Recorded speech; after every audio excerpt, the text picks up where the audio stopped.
expensive in just getting 2 or 3 hours to have a genuine debate that addresses. State will pay for it. The state pays for it. Or it, Kenyans, or it can be CSR from the media.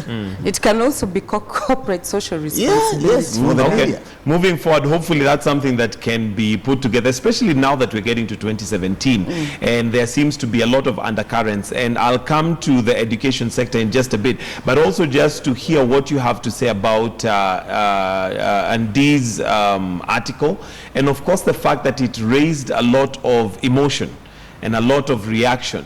Is Kenya ready for the truth, if at all that was the truth that he was talking about, David Ohito? Kenya has never been ready for the truth, and which is why this country will run into a lot of trouble.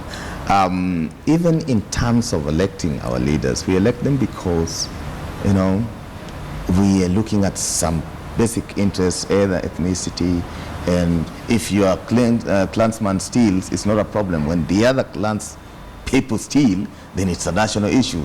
So I really agree that Ndi did a stinging article, and if you want to be a successful journalist or writer, or even fiction writer, then your content must elicit such reactions. When it does, then you've achieved whatever you're doing.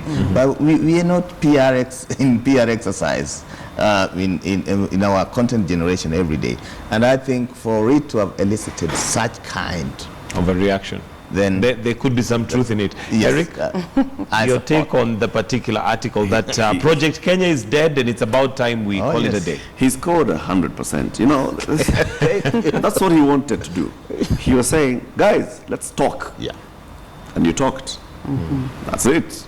You talked. So you agree, you don't agree, that's talking. Part of the solution. That's talking. And Jeff Koinange keeps saying all the time, we must talk when we can.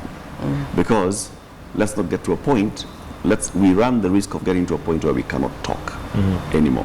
And it's important that we have these conversations. However, like Ohito is saying, we are not ready. We are just a pretentious country. We sit there and you're like, oh yeah, you know, depending on where you are. For example, guys in the opposition will sit and say, yeah, it's true. One day saying, you know, this country is just to, you know, balkanize this country. Same flags. They're just on the wrong side. Same forest, different monkeys. Gadara, your take on the article, and also just on the reaction, and whether what he said was true, and whether the eliciting of the reaction is really because he pricked. Well, I think he did touch a nerve, I mean, by how the reaction came. But I also think that a lot of what he said has been slightly distorted, if you will. Essentially, if you read the article, he says that if we have a sham election next year, the country will burn. And then he asks what happens after that. And what he says is we can't get another government of national unity because there's nothing to gather around. We already have the other one was the constitution that came in. So what he says is, in that case, after the sham election and the country burns, then we should be open to a conversation about dismembering the country. And I don't agree with that prescription, because in essence, I think he sees Kenya as a marriage of tribes. I see it more as a marriage of elites, you know, with the rest of us kind of being the fodder which they use to not only argue their, debate their cases, but also where they extract resource from. In essence, what's happened is we've been convinced with this whole tribalism talk that the problem is tribes stealing from each other, when actually the problem is a few people in government stealing from everybody else. But that said, what we are really missing is what would ignite this, and he's talking about the sham election, you know. And this is the problem for me, is everybody is jumping across and talking about, no, we shouldn't be talking about dismembering the country, but nobody is talking about this idea of a sham election. You know, nobody is talking about what are we doing with the IEBC, what are we doing with the Supreme Court, what are we actually doing to ensure the election itself doesn't result in this eventuality. You know, we haven't had, and it's interesting, since we were talking about the town hall meeting yesterday, you know, nobody asked a DP, why haven't we had a public independent audit of the electoral system? When the IEBC itself says we went into an election where it didn't know how many people it had registered. you know, that it is using that register to verify Okoa Kenya results. That faulty register, it knows is faulty. You know, nobody is asking this. We've had the Supreme Court, what's his name, the Chief Justice, William Mutunga, say that, look, we need more than 14 days to deal with the presidential petition. That requires a constitutional amendment. Nobody is talking about it. You know, so we are sitting here debating the eventuality as if we've accepted. We are not going to fix the electoral system. We are not going to fix the petition system. Okay. We will ban, so let's talk about what happens after. All right, Koki, maybe looking at it and projecting to 2017, given this article by Ndi having, brought up so much emotion, and of course there's a lot of truth in it. Some areas, maybe some may argue it is not true, but as the members of the Fourth Estate, how do we take advantage of an article like that to ensure, one, 2017 is a slippery slope that we're going, given that we have an arbiter who is being viewed as not fair from both sides of the divide? First, I'd like to say that media must always realize that you play a different role at any given time. You're either collaborating with government, or you are playing a facilitative role, or you're mediating, or you're actually an adversary. So for me, David Ndi, in this case, was an adversary. He was looking at things from a more, critical point of view to encourage debate. But my worry would be, and what the media should do, is what is the media literacy of those who are commenting on this story? I mean, are they people who have gone to school, who can critically engage with the issues, or are they just sycophantic in the way they interact with that information? So our worry is not exactly what, for me, it's not what he wrote. It's how people are engaging with that information that really worries me. And therefore, the media is there to tell people, really, we need to debate these things. We need to debate. And a debate means that you have proposed, just like we did in primary school. There's an opposer and proposer. Vuka sakafu. That's basically it.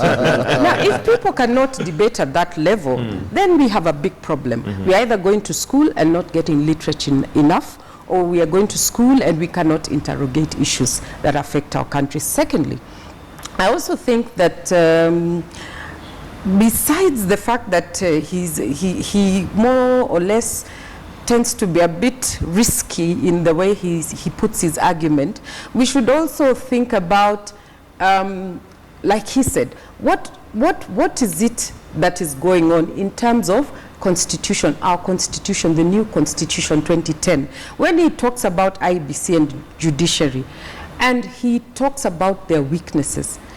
We should be discussing the weaknesses in implementing the very constitution that we actually stand for today.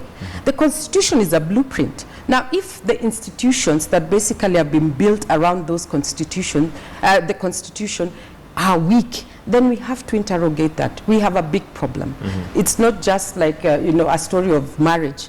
Marriage is a cultural kind of event, but it's a story about the basic tenets of this country. Okay, Eric. I agree with what Koki and Gadara are saying. That the issue is how we interpret what Devendi is saying and what we do with that.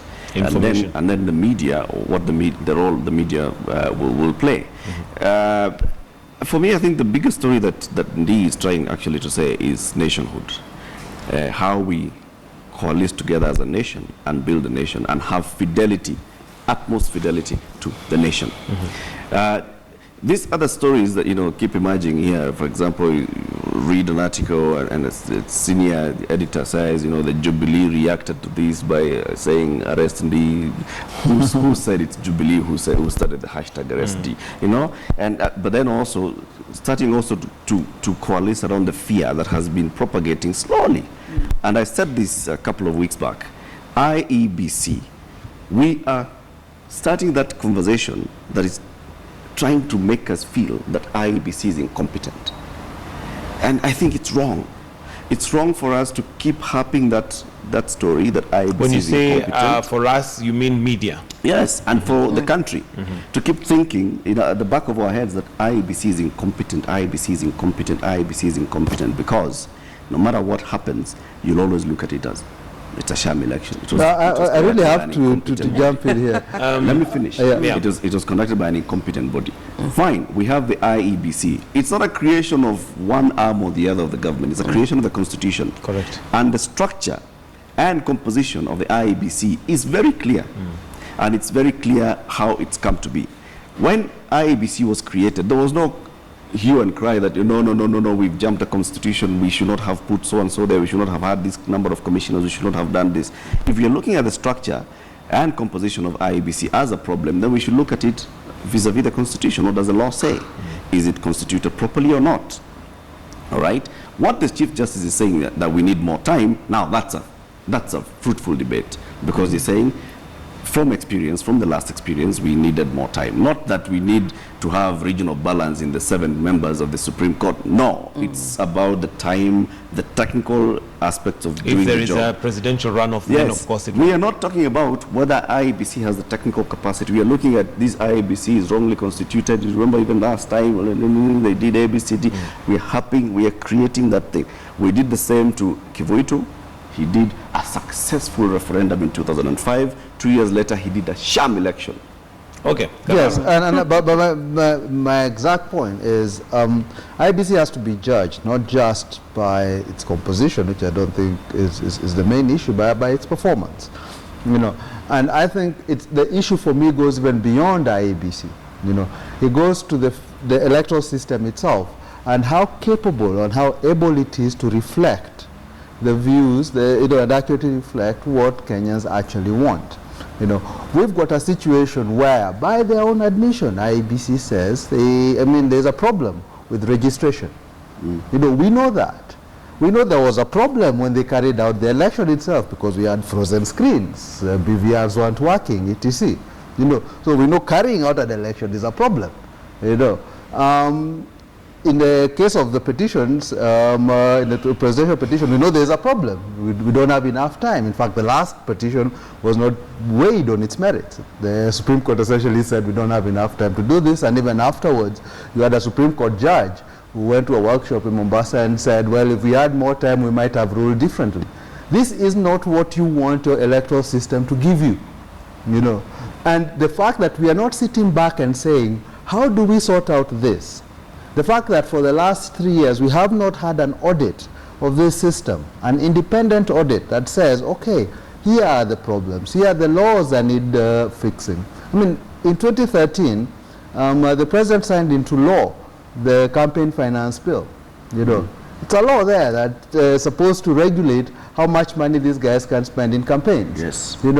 Till today, there are no regulations that the IBC has issued to say. That's the conversation. Here's my point. It's not just that. Referendums. We are going to referenda. We're talking of the Okoa initiative. There is no law buttressing it. It's just, what we are relying on is the Constitution. But as we've discovered, when it comes to verifying signatures, IBC tells you we don't have a bank of signatures to check things from. Okay. Let me hear just before. Just quite the final thing, just to tie it all together. All I'm saying is look at the entire system. Audit it, fix it before 2017. Okay. So that is the conversation that the media should be bringing on the table. The issue is the laws, the structures of the organization. What we have been discussing is not that. It is the individuals. We need to redo the IEBC. That I agree with. Not the electoral system. And when you talk about sham election, we're not talking about sham election based on the fact that the laws and all these things are not maybe moving in tandem. We are talking about sham election in terms of the people who are running this election. It's the people. Okay. And that's a problem. David, how independent is IEBC? That's the question for me. Independent from the opposition or of the opposition and independent of the government. How much resources do they have at their hand? Why can't they even do basics which can be done by primary 8 pupils, like continuous registration of voters? Why make noise over 30-day window period and say we don't have funds? 2, if you have commissioners who are being mentioned at national and international level of gross engagement in fraud, who has confidence in you? They must be like Caesar's wife, beyond reproach.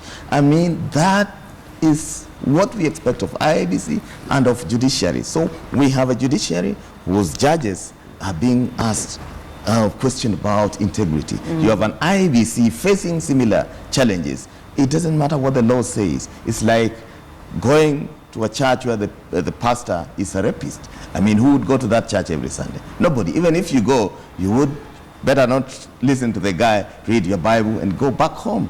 So that is the challenge we're having. If IEBC commissioners were men and women worth their salt, they should have gone home like yesterday. But should we be creating that agenda and that debate rather than discussing other things and, like Eric Latif says, creating an impression within Kenyans that the IEBC is not credible regardless, which will mean... Kenyans are very smart people. Yeah. They know it is simply incompetent.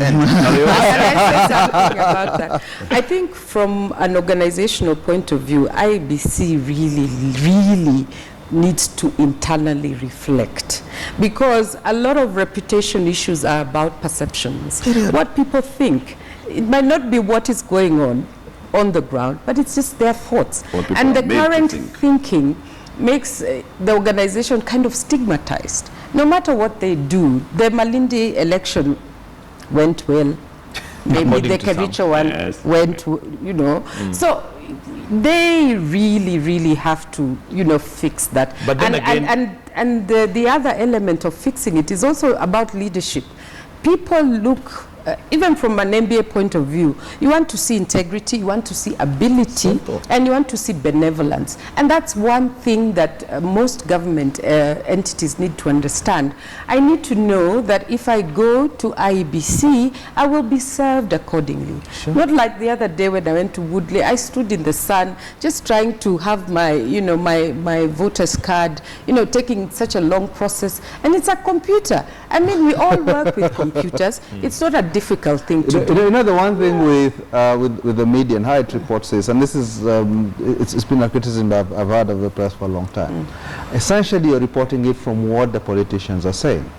You know, so CORD doesn't like IEBC, GPT likes IEBC, you know, and this is the conversation that we are being drawn into, not into what are the actual problems. Yes. And this is why I keep saying the media has to get away from simply reporting the sexy part of our politics, you know, of the political fighting and bickering, that is what constitutes the basis on which we run, we devise policies. You know, we need to go back and start asking us, press, you know, what are the actual issues, you know, and I agree with Ohito that the conduct of commissioners is an issue, you know, but it's not, I mean, and Eric is right, it's not simply because he's from this place or he's from the other. The important thing where we should be doing is laying down benchmarks and say, okay, fine, if you're implicated in graft, should you really be running an election?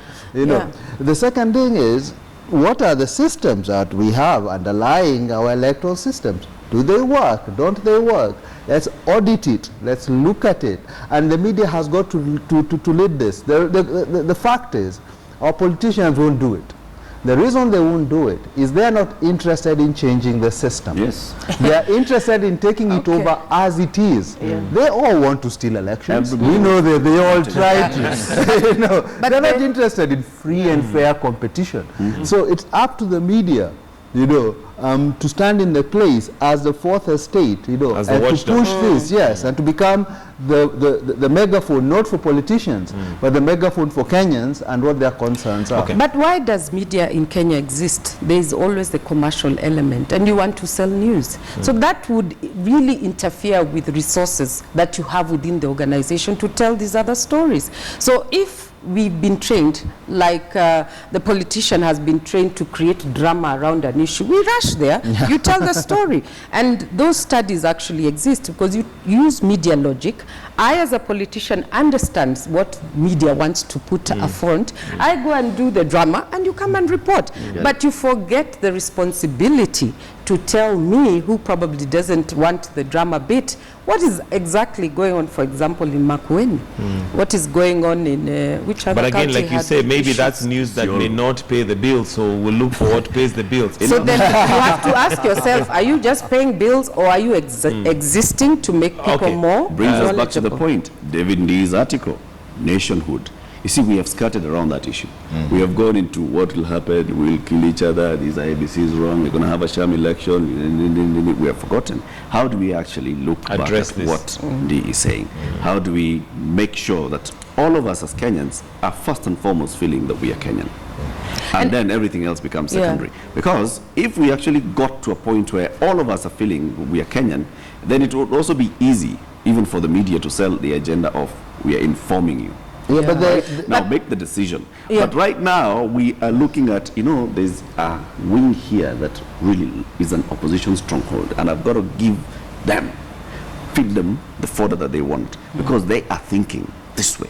But if we looked beyond that, so that where we are looking at IEBC commissioners, we're not looking at them in terms of his name is, therefore his name betrays him, and he has been implicated in corruption, he should go because I think he's being kept there by... All right, we want to wind up, but David Ohito. Yes. When we look at the history of this country, the dream of the nationalists who were the first leaders of this nation, including President Uhuru Kenyatta's father, is very different from the country we have today. We were to deal with disease, poverty, illiteracy. These things have stayed with us until today. Is there a man or woman enough who can stand and take this country to the next level? Is there a president that would be elected who will really neutralize the question of tribalism and corruption? These things are still here with us, and that's the kind of nationalism that I think that they were speaking to be quite honest, if you look at what he said, he says that we have had 4 opportunities within which to propagate a national narrative, and we have spanned them all. Sure. The fact is, a national narrative isn't going to come from these guys at the top. They are not interested in it. What they're trying to do is to balkanize the country so that they can loot.